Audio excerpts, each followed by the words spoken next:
Welcome back. Last time we talked about 3 out of 4 of these dimensions in describing how we designed this course in data science. And so in this segment, I want to talk about this last dimension of what I call structs versus stats. And so this is the relative importance of data manipulation versus deeper mathematics. And you can see that I've sort of put the dial here a little bit to the left. And I'll try to motivate that in the next few minutes. All right.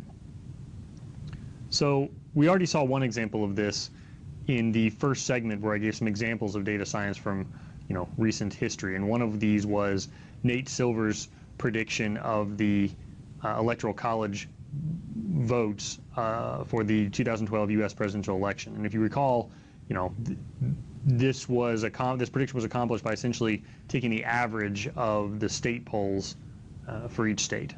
Okay, so it didn't really require a sophisticated statistical model, and yet it had massive impact. Okay, so a quote that I think sums this up a little bit comes from Aaron Kimball at a company called Weeby Data, where he says 80% of analytics is really just sums and averages. And so if you can get these, what he means by this is if you can get these sums and averages right, if you can do it at any scale on any data that you might see, then you can always sort of build up more and more advanced techniques. Everything sort of boils down to just sums and averages. Okay, so I think this is a motivation for why focusing on data manipulation, which typically is associated with being able to express sums and averages. For example, what you can do in a database query, which we'll talk about in the next couple of lectures. That gets you a pretty long way, right? It gets you 80% of the problem. So another way of looking at this is that there's 3 main tasks involved with a data science project. There's preparing to run the model, running the actual statistical model, and then interpreting the results and communicating it. I got the animation out of order here, so you can ignore that red. But the point here is, again, Aaron Kimball, from a conversation with him is where I got this, was 80% of the work is really in this first step where you're gathering data and cleaning it and integrating it and restructuring it, transforming it, loading it, and so on, right? So verifying all these verbs you see here, this is the hard part, right? And so actually running the model or even choosing the model and then running it doesn't tend to keep people up at night in practice, okay? So, and then the joke here is perhaps that the other 80% of the work, implying that there's sort of 160% of a normal task is in data science, is in this interpreting the results. So this is the visualization and the communication and the explanation of the results. Okay. So this is another reason why I want to focus in this course on data manipulation tasks that are associated with this first number 1 task. Okay. Here, another way of looking at this is a quote that's now really old, right? So this is 12 years old or so at the time of this recording from Doug Laney. And this is the document that first coined this notion of big data being the 3 V's of volume, velocity, and variety. And we'll talk about that in a couple of segments. But he has this quote, no greater barrier to effective data management will exist than the variety of incompatible data formats, non-aligned data structures, and inconsistent data semantics. So this, what the database community, my community calls the data integration problem. This is the hard part. And so he was saying this back in 2001, and I would argue that it's still true today. This is the greatest barrier. And in the context of this, he was talking about this notion of variety being harder than volume or velocity. And I'll explain more about what those V's mean in a couple of segments. All right, so another vignette here is something that we like to ask the scientists we work with. So these are, astronomers and oceanographers and biologists. We ask them sort of informally how much time they spend, quote, handling data as opposed to, quote, doing science. Now, we let them interpret these quotes however they want, but what we mean by doing science, choosing a statistical method or designing a statistical model, they absolutely consider part of their science. And so what we mean by handling data is all the other crap, the format conversions and so on. And so what do you think the most common answer is here? Well, you can guess to yourself for a second, but they don't even blink. They say things like 90%. And so this number should, give pause, right? This is taxpayer money that goes to federal funding agencies to come back to pay some postdoctoral fellow to spend 90% of her time doing something that she doesn't even consider science. And so this is why I think it's really important as a data scientist to focus on this problem. Now, you might say, well, that's just science. What about business? But as I will try to make the point throughout the course, there's a increasing alignment between what's going on in business and what's going on in science. Okay, and we'll talk about that more in a couple of segments. All right, so if 90% of the problem is handling data, boy, we ought to spend a lot of attention on that. All right. So, another argument that sort of follows on the first slide that I gave is that structs, the data manipulation platforms and databases in particular actually go a pretty long way to being able to express more advanced things. And this isn't just a matter of, oh, well, you can express anything if you have sums and averages. It's also even fairly advanced techniques. There's an increasing amount of interest in figuring out how to get this stuff into the database. Okay. And so this is a slide I'm taking from Christian Grant, where he argues that, look, if you consider databases versus statistical packages such as SAS or MATLAB or R or SPSS,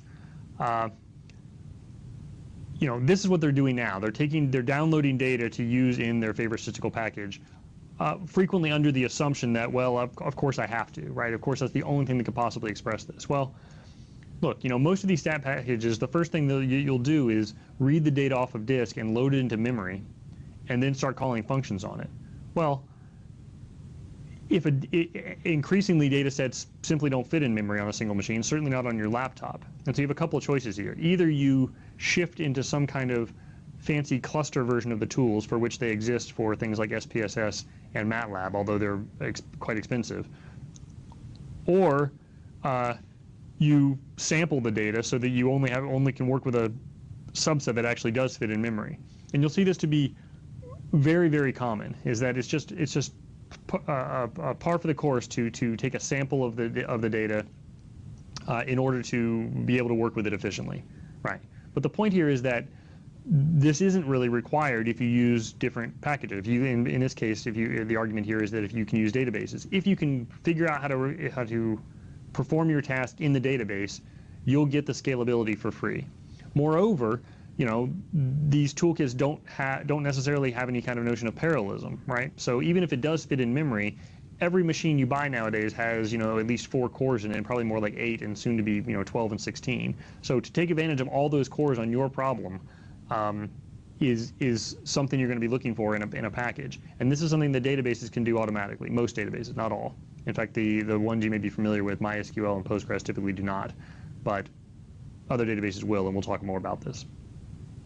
Okay, so you get parallelism for free if you can use a database, and you get scalability beyond the size of main memory for free if you can use a database, and that's perhaps a big if, and we'll talk about it.